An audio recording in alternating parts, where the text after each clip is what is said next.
The fastest car. It used to come down to who has the biggest engine.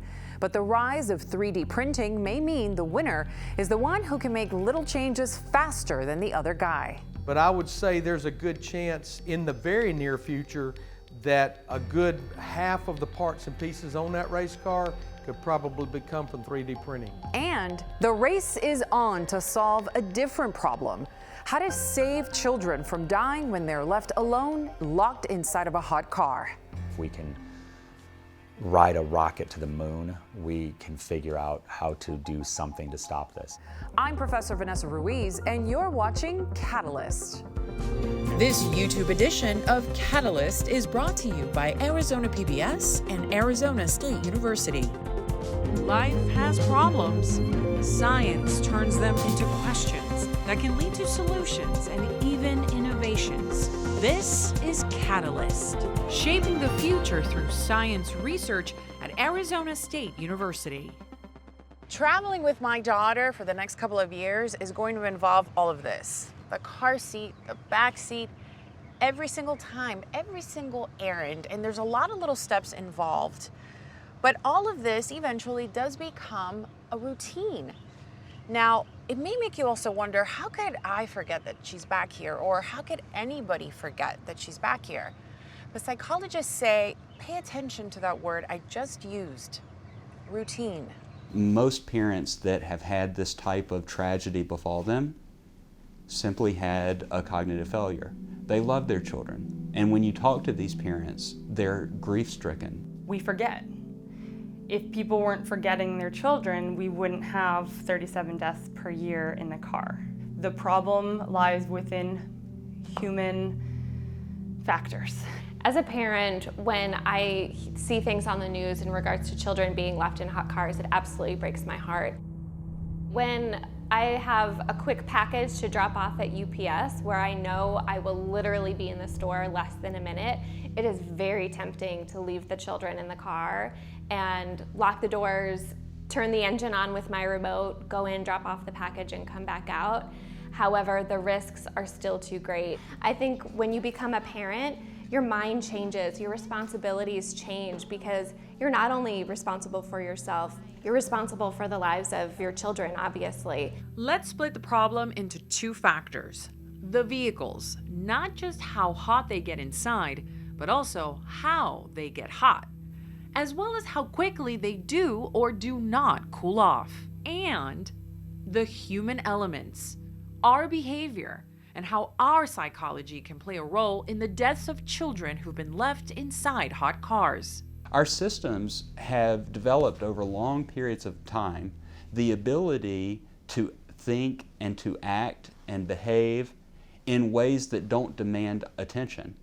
We're able to build up these routine behaviors which allow us to be able to get through the world very easily. My name is Gene Brewer, and I'm an associate professor of psychology here at Arizona State University.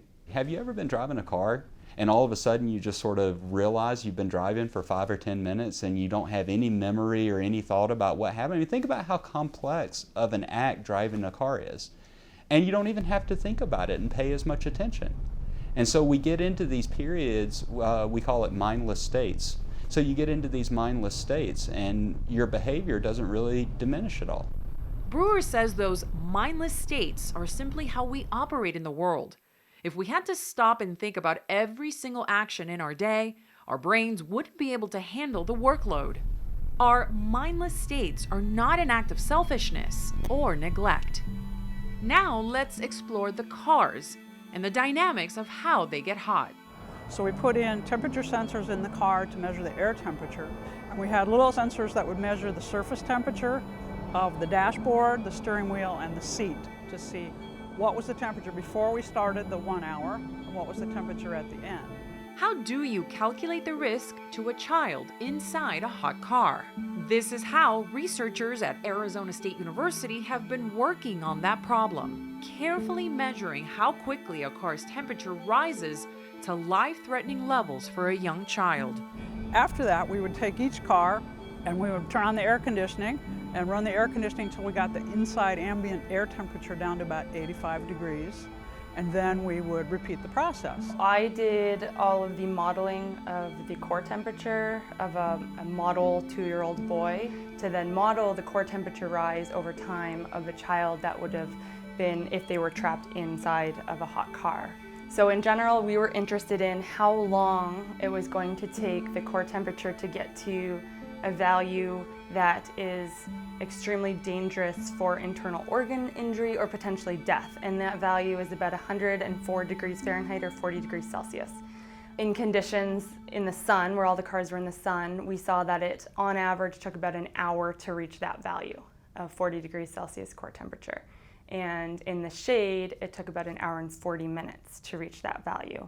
While you turn the air conditioner on, you've cooled the air in the car, but you haven't cooled all the surfaces. You haven't actually drawn all the heat out of those surfaces. It's currently 97 degrees Fahrenheit inside the car. So those surfaces start to heat up again the next time you close the car up. Some of that heat gets released back into the car. So in addition to the new sunlight that's coming into the car or whatever, you also have the heat coming off of those surfaces. So through the course of the day, the heat was building in the car. If you have it long enough and that heat gets trapped inside that car, it builds up. It doesn't matter what latitude you're at, you're still going to potentially have an issue. And as we've seen all the way around the country, they're happening everywhere. It's not just something that's happening in Arizona or in the southern tier of states. There is still a lot of research ongoing into the actual internal processes in the body that will cause, it's essentially organs will start to fail. And so you are not able anymore to dissipate any heat, and it's hard to stop the core temperature from rising after that point. But what you see is a lot of internal organ damage. Long-term consequences of leaving a child in a car are seizures, so that's connected to brain damage from getting too hot. Sometimes, especially here in Arizona, it can be very, very, very hot, and your car can be very, very, very hot. And that serves as a source of external distraction. So if you start thinking about the heat, you don't want to be in your car, especially if you're trying to rush. That's going to promote forgetting. When I have my children in the car with me, for me, I don't know how I could ever forget them in the car. There are things that I've done, like I always put our diaper bag in the back seat because that's where I have to go to get it, and my children are in the back seat. We live busy lives full of distractions. We have brains wired for mindless states that help us cope. Those factors can combine to cause us to forget a child. You could see our smartphone habit as adding to that problem. But if we can ride a rocket to the moon, we can figure out how to do something to stop this. Aaron O'Connor sees all those phones as perhaps part of the solution. He's developed a hot car safety app called Backseat. The app will actually start keeping track of how long I've stopped before it'll begin an alerting process that's just nothing more than notifications to the screen of the phone. The Backseat app is an automated alerting system that's designed to prevent parents and caretakers from leaving a child behind in a car to die from heat stroke. The app will actually go through a graduatingly more and more obnoxious audible process. If that completely breaks down in its attempt to get the user's attention, it will actually send text messages and emails to 3 pre-selected people that the user has selected upon registration. It'll text them the GPS location of where they stopped their car, as well as the description of the vehicle that the user registered on day 1. If there's anything that I can do to stop this from happening a single more time, I'm happy to do it. I'll go broke doing it, but it's got to stop. We forget to do mundane activities exponentially more than we forget things as important as our children. They're clearly not the same thing in terms of the rates of forgetting because of these other factors inherent in having a child. But the mechanisms of forgetting, the science of forgetting, the reasons why we forget are at play in all of these cases.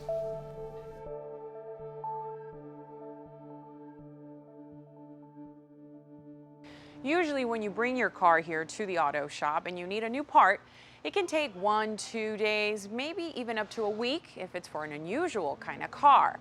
And it's a whole process. First, it has to come from the factory, then off the supplier shelf, and driven or flown here.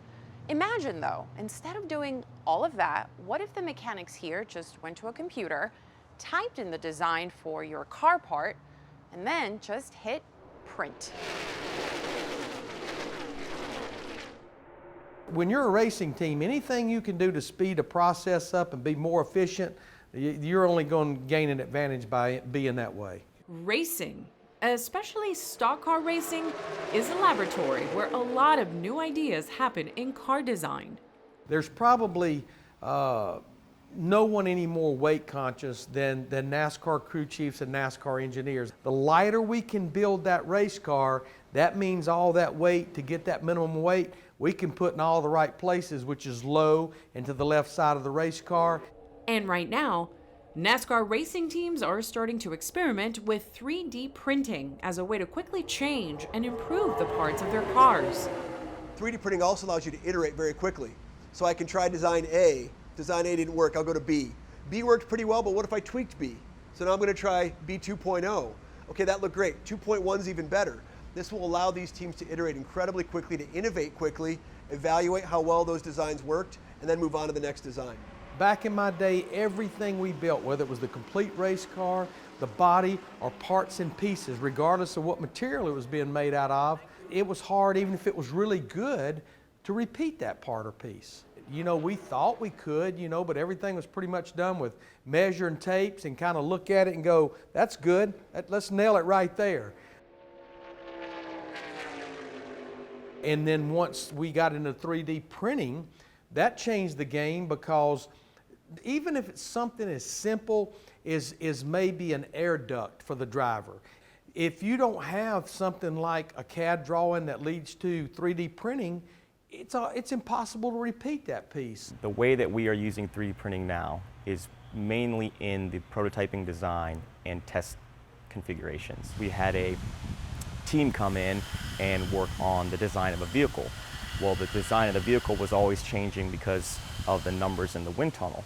So to quickly change the design of the car, we actually printed numerous amount of 3D parts to attach to the vehicle to kind of change the shape. So without 3D printing, that would kind of put us down for weeks and weeks. But they said they can be at the track with a part that has been 3D printed, and if something needs to be adjusted or changed, even while they're at the racetrack, maybe doing a test session, to the engineers, they can make the change on maybe the CAD drawing, and immediately through the software put it into the 3D printing process and produce that piece with just that small subtle change. Maybe it's just one radius of a part or a piece, or maybe it's just the location of one of the mounting holes, but it can be changed that quick. Changes and new ideas that might keep them ahead of their competition. One method of 3D printing is called powder bed fusion, and that's what we have here in the lab for our metal printers. And this takes a small vat, it rakes over some powder, a very thin layer of powdered metal. It then hits that with a heat source, in our case a laser, melts that metal, it solidifies, and then it lowers the build plate, sinks it down just a fraction of an inch, rakes on more powder, zaps it with a laser again, lowers it, rakes it, zaps it, lather, rinse, repeat several thousand times, you've got yourself a part. The coolest part of what I do is probably processing the 3D metal printers here at Arizona State University. The metal printing is pretty high end and it's not as common as some of the plastic-based technologies out there. So when running the metal printers in here, we use a lot of personal protection equipment, and that's just to kind of prevent exposure to the powder. Over time it can be dangerous. It's metal, it's heavy, it doesn't really travel too much, but it's just to mitigate the risk of that. So I'm going to pull out the build, and you can see that it's going to be buried in the metal powder because this is a complete finished build. So what you do is you remove it from the print area out of the inert chamber, and we're going to raise it up and slowly remove the powder by dusting it off manually. After we remove the most of the powder we can use a vacuum to remove the excess powder from the part. And now that we have the part out, we can kind of remove it from the machine, and now I'll be prepping for the next step of the post-processing. 3D printing right now is relatively expensive, particularly the metals. It's a relatively new technology compared to plastics. But right now, you can do plastics, metals, some composites, but everything has its own limits. Every machine, every process has its goods and bads, and size is limiting. They're borderline of being too huge. The ones that I saw, the ones that they're using up there at Team Penske, it would take all the King's horses and all the King's men to move it around. Right now, I think that the technology where you're printing metals, I think that's a little pricey, and maybe the time constraint on that is a little too much. We race Sunday to Sunday, so we are looking for something that's quick and something that's reliable as well. It's slow, it's small, and it's expensive. So getting all those things fixed as we continue to evolve this technology is key on everyone's mind. A lot of our race teams have a home base, and they are relying on them to make new materials and make new parts when they come back from the track. I think if you are able to take that with you and make it mobile, then you're able to print parts within a day or 2 days or a weekend while you're at track, and you can start something on Friday and then race something on Sunday. I think that in the short-term future for NASCAR and 3D printing, you'll see the teams use it in more of a interior portion of the car, where the 3D prints are not in harsh conditions. I think in a long-term condition where the materials change into a metal, so to speak, you'll be able to use that in a condition for a race day. But I would say there's a good chance in the very near future that a good half of the parts and pieces on that race car could probably come from 3D printing. 3D printing can open up some new opportunities to someone who maybe can't afford a full manufacturing center, but they can start to make things in their homes, they can start to make things in their shops, their small businesses, because they only need one machine. Just when you think you've seen it all in that NASCAR garage area, something else rears its head, and maybe it could be 3D printing. Racing teams and car makers can spend millions of dollars when it comes to the idea of 3D printing parts. And even auto shops like this one could probably afford to spend tens of thousands of dollars on 3D printing machinery. But what if all of us, you, me, what if we could all afford to have 3D printers inside of our homes? I custom built an entire electric longboard, cut out the deck out of wood, 3D printing the housings for all the electrical. The biggest part, the reason why I made it was because I was too lazy to walk all the way to class from my dorm. So I was like, you know what? I'm just gonna build an electric longboard. My name is Christian Joseph, and I'm a TEM major at ASU, and my company is 3D Ramps. So we want to show people that 3D printing is very easy. It's like almost like a paper printer, but a little more advanced. You have a picture or a 3D picture, you set it to a printer, and you press print, and it's almost as simple as that. It's like a dream computer. You want a supercomputer that at a very low cost. It's very hard to do that. And that's the part I'm trying to tackle, is the cost. Like a typical desktop 3D printer is like $800 to $1,200 for a good one. And I got that cost all the way down to like $350. It all started from me from building my own personal 3D printer, just to print all the stuff I wanted, whether it's stuff for my electric skateboard or a drone. And then eventually people were like, can you print me something? Can I get a drone 3D printed? I just need this part made. And then I realized I could build them my 3D printer and sell it to them at a lower cost, and then they can make as much stuff as they want. 3D printing should be everywhere, in every school, in every home, and should be used whether it's for commercial, building houses and buildings. So I'm trying to propel that so people can see the potential in 3D printing and basically use it.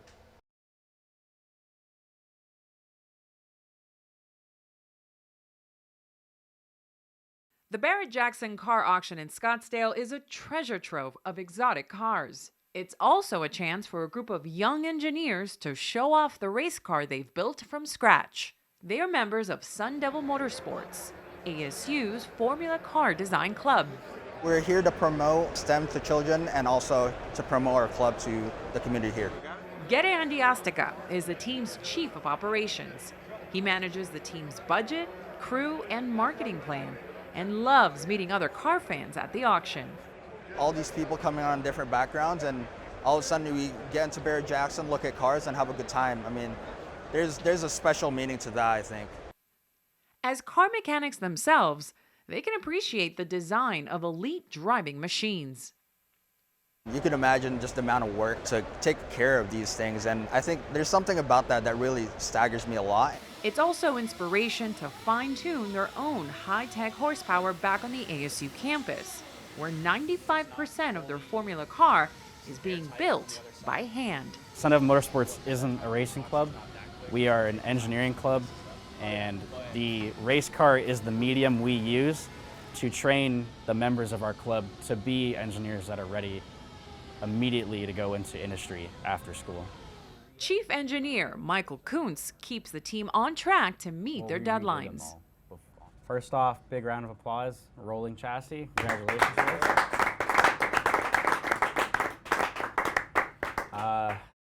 Thank all of you for putting as much work in as you did. I don't believe that this comes down to project management or anything like that. It's definitely all of you guys putting in all your hard work. The way Devil Motorsports is broken up is into sub-teams because there's so many things you have to design in this car. It can't be one single person doing it. And within each subsystem, it can't be one person, so every one of them is a team of like 5 to 7 people. You have to make sure they're getting their tasks done along with the timeline and they're doing it right. We're trying to reach the best professionalism we can. Each sub-team specializes in building one system of parts within the race car. So we have aerodynamics. They do body and wings. We have chassis, which designs and fabricates the tubular structure that we have here. This year they're doing our wiring as well for that engine, all of the fuel system, battery system, things like that. We have the systems team. They do anything the driver touches, so seat, padding, harnesses, steering wheel, pedal box. Data acquisition was the last person to talk. They're doing a lot of programming and electrical work to develop sensors like gyroscopes for roll and accelerometers and GPS to get data off of our car when we're running it on the track. Something we've been missing a lot in this club is we design the cars, we get good design scores, but they're not the best because we're not validating our designs. Engineers have to validate their designs after they build them, prove that what they built is what they intended to build. Formula car, from the term itself, it means formula. So basically there's a strict set of rules that outline the whole car, which essentially means that by the end of the design, almost all of the cars that are created by each team would end up being similar. The strict rules that we were given, it actually pushes us to find those new ways and innovate those new ways to go around them, really to squeeze as much power as possible and as much performance as possible from the car, which means then it pushes us to really manufacture that car as accurate as possible. The club is a big-time commitment for most of the members. Ours is an extracurricular club, so you don't get class credit for this. Everyone's doing this out of passion. Stress is a big factor. A lot of us here at the club, we're part-time workers at school. We're also a full-time student. We all do it for free because we know what it's worth as far as getting you a job after school. The new car will be tested at a college design competition over the summer. The event is hosted by the Society of Automotive Engineers. The one that we go to is the Formula SE competition in Lincoln, Nebraska. All the judges that evaluate us are engineers from industry. Last year I was a vehicle dynamics lead. The guy that grilled me was from Cooper Tire and Rubber Company as a vehicle dynamics engineer. A big part of the competition is creating a business strategy for selling the car. We actually have to put together a marketing plan, a business plan, and present it to the judges as if we're a small business looking for a loan. The car is put through a series of challenges that you would not recognize on a normal roadway. So they tilt the car up at 45 degrees to check if the car is going to leak any fluids. And then they tilt it up to 60 degrees with a driver in it. And then they check at 60 degrees if the car is going to roll over. The same day as acceleration test is the skid pad test. Basically, it's 2 circles in a figure 8 pattern. You enter, you first go left, you do 1 turn, then you do a 2nd turn. That one's timed. Then you go the other direction, 1 turn, then the 2nd turn, and that one's timed, and then you exit. If your suspension's really, really good, you can make these corners really, really fast without slipping or losing control of the car. Later on in the day, they'll open autocross course, which is what we designed for. Autocross is essentially making a track in a parking lot. It's very small, it's very tight, very technical. And that'll go around and just kind of see how your car performs at an all-out pace. After all of those events is the endurance race, which is, you can make a fast car, but can you make a fast car that lasts long? It's broken up into 2 11-kilometer stints. each 11-kilometer stint done by a different driver. A lot of cars get caught up in the driver change. They will change drivers, car won't start again. You can't work on the car, so you're out of the race. On average, less than 50% of the cars finish endurance. Working on the team is also an endurance test for the students themselves. I wouldn't say that you have to be a genius, you have to be some smart. You just have to be willing to put in a lot of work for it, just like anything else in life. All that stress is worth it when you see that car unveiled to the world and really showing our blood, sweat, and tears in the car form. I'm Professor Vanessa Ruiz, and thank you for watching Catalyst, our show about science. And because science always has new questions to answer, we'll be back soon with more stories. Catalyst is supported by Knowledge Enterprise Development at Arizona State University, advancing entrepreneurship, innovation, discovery, and knowledge for the public good.